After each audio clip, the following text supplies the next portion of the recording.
Alexandre Ouais, est avec nous, décorateur dans le Gard. Bonjour Alexandre. Bonjour. Bonjour. Je reviens sur ce que disait l'auditrice, la Émilie. Oui. L'utilisation politique est scandaleuse. D'ailleurs, moi, ce qui me choque et ce qui me dérange dans cette histoire, c'est que quand on met le fait, on entend notre président dire il y avait un Antillais, 2 musulmans, 4 juifs. Je trouve ça scandaleux. C'était des Français, Jean-Jacques. Oui, ça c'est sûr. Quelle que soit leur religion, c'était avant tout des Français.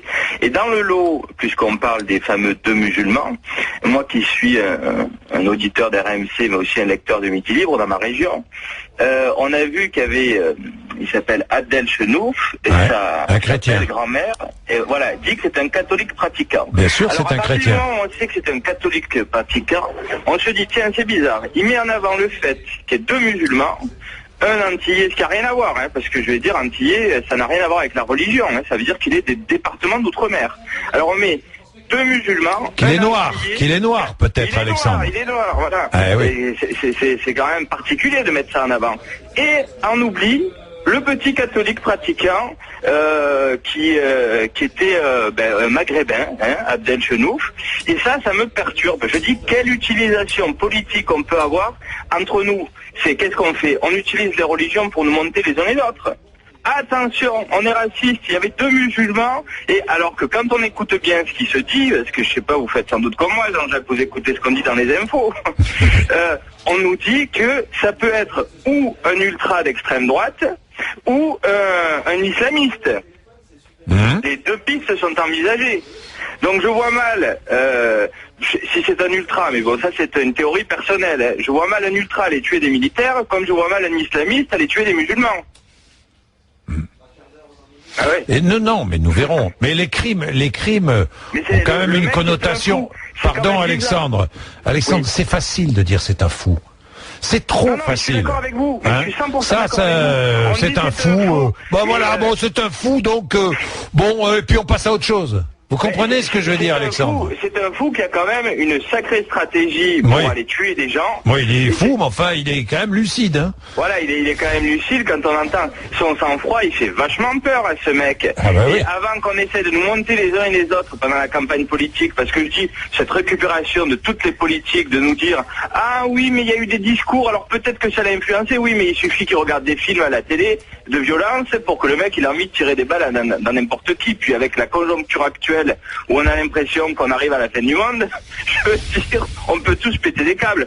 Mais ce mec-là, le cacher derrière sa folie, c'est n'importe quoi. Et se l'utiliser, parce qu'ils ont tous dit, ne faisons pas, du moins il ne faut pas faire d'utilisation politique de ce qui se passe, ils le font tous. Alors que là, ce qu'il faudrait faire, c'est se mettre derrière ces familles, la France réunie, peu importe les religions, et être solidaire avec tous ces enfants qui ont été victimes, parce que c'est horrible ce qui s'est passé. Tuer des enfants, on le voit du moins on en voit à la télé, etc. Mais quand c'est chez nous, on se dit, tiens, c'est quand même pas normal, qu'est-ce qui se passe dans notre société? Moi, ça me fait flipper, je veux dire, comment on peut... Pardon Alexandre, mais quand un tueur a tué tant d'ados et d'adultes en Norvège, l'été dernier, rappelez-vous, Alexandre. Oui, tout le monde... pourquoi? Moi, je me suis senti concerné, Alexandre. Concerné, mais je veux dire, mais les gens, ils en prennent conscience quand ça arrive chez eux. Bah oui, mais c'est dommage, ça. Pardonnez-moi de vous le dire, c'est dommage. On ferait mieux de regarder ce qui se passe partout dans le monde, Alexandre, avant de regarder sur le seuil de sa porte. Je suis bien d'accord, il faut mettre les poussières sous le paillasson. Mais moi, ce qui me choque vraiment, c'est de voir que non, il faut qu'on se solidarise par rapport à ces familles et qu'on arrête de mettre en avant, quelle que soit leur religion, c'est des Français, point barre, il faut les soutenir et voilà. Je veux dire, et qu'on arrête d'essayer de politiser cette histoire, parce que une personne qui fait un acte ignoble comme ça, même que ce soit un islamiste ou une personne d'ultra extrême droite, ça n'a aucune importance, c'est un dégénéré. Et la personne, ce qu'il faut, c'est pas essayer de trouver des circonstances atténuantes, je veux dire, par rapport au contexte politique. Vous comprenez ce que je veux dire? Bien sûr, merci Alexandre. À bientôt. À bientôt. Ah bah ça, on va pas lui trouver des circonstances atténuantes, Ça, on est bien d'accord. Amazir est cadre commercial dans les Alpes de Haute-Provence. Bonjour Amazir.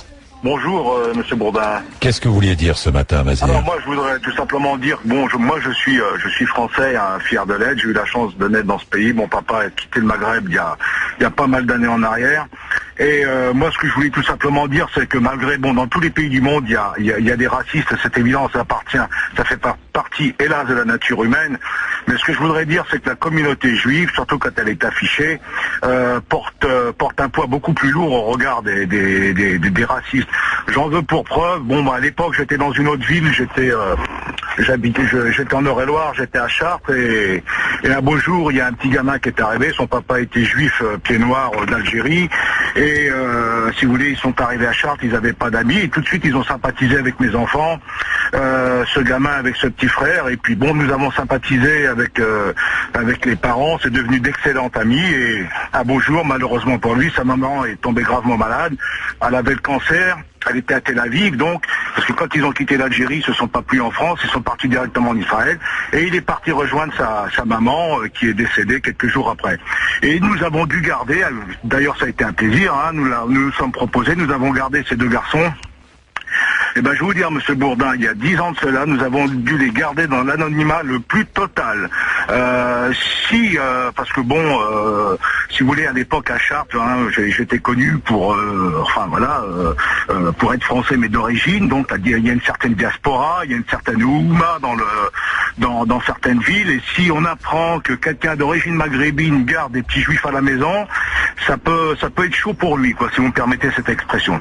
Voilà. Et j'ai toujours compris que les juifs étaient beaucoup plus stigmatisés que toutes les autres races qu'on peut retrouver à travers le Amazir, voilà. Moi ce que je n'aime pas, c'est qu'on dise je comprends votre sentiment, mais je n'aime pas qu'on dise un tel est plus stigmatisé qu'un autre. À partir du moment où quelqu'un est stigmatisé, Amazir, à partir du moment où quelqu'un est stigmatisé parce que il a une religion différente ou une origine différente, c'est condamnable. Ah oui, tout à fait, mais c'est un constat que je fais. Oui, je comprends, Mazir. Oui. Si vous voulez, dans l'esprit collectif en ce moment, vous allez voir une dame avec un foulard islamique ou un barbu, il va moins choquer qu'un juif avec une kippa. Voilà, c'est un constat que je fais. Le juif passe toujours très très mal. Voilà. C'est tout. C'est pour ça que j'ai voulu intervenir, pour souligner ce point et mettre en évidence à certains auditeurs qui s'intéressent à beaucoup de choses et qui veulent comprendre ce qui se passe, que effectivement, il y a des gens qui ont un fardeau beaucoup plus lourd à porter que d'autres. Ce qui ne veut pas dire que moi, d'origine maghrébine, français, fier de l'être, en plus je suis un ancien parachutiste. Et vraiment, de voir les trois militaires, les trois parachutistes tomber, j'en avais les larmes à l'œil. Parce que le 17e RGP, je peux vous garantir, c'est un régiment d'excellence. C'est vraiment des militaires de haut niveau. Et avoir abattu aussi froidement, c'est malheureux, ça m'a fait mal au cœur. Et puis donc, en plus, hier matin, tué comme ça par plaisir, par un esprit de cannibalisme, 4 juifs comme ça, aller dans une école, viser des juifs, alors là, c'est l'horreur absolue. Hein. Merci Amazir. Voilà, je vous en prie, bonne journée. Merci beaucoup Amazir.